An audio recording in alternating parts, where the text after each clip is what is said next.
I know you're here for name content, but just so quickly, here are the books I read in the month of November. And if anyone has any recommendations for a lighthearted beach read I could read next week on vacation, I would appreciate it so much. I read 8 books. I will give you like the quickest little synopsis on them. First is The Housemaid's Secret. This is the second in the Housemaid series. So good. But I can't remember if I included this in my October version of this video though, because I finished it like in the early hours of November 1st. So I might have in my head been like, oh, I finished it on Halloween. Second, I read The Boyfriend, also by Frida McFadden. I really enjoyed it, just not as much as I have been enjoying the Housemaid series. Getting into the heavier books, I read Intermezzo by Sally Rooney. It was incredibly good.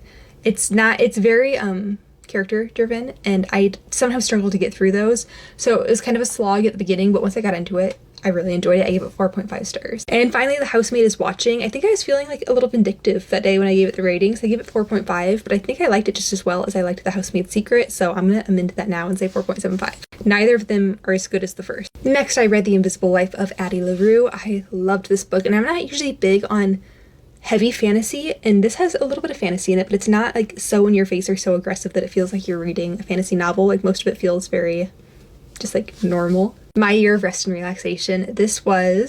I went into it thinking it was gonna be like a really calming, soothing book. I did not know what I was getting into. I should have like maybe read the back of the book, read the synopsis. I didn't. It's kind of a depressing book. It's a good book. I recommend it if you're like in the mood for something heavy. It wasn't what I expected, and I think that skewed my perception of the book as a whole. Then I reread The Gift of Fear by Gavin de Becker. I've read this like 5 or 6 times. I'm a very like anxious, fearful girl, and this makes me feel like it's a strength, not a flaw. The whole premise of this book though is just like trust your intuition. It's keeping you safe.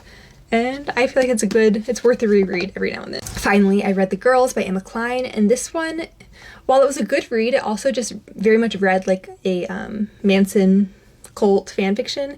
And when it comes to books that are heavily inspired by real life events, I'd almost rather read like a book about the real life event rather than something inspired by it.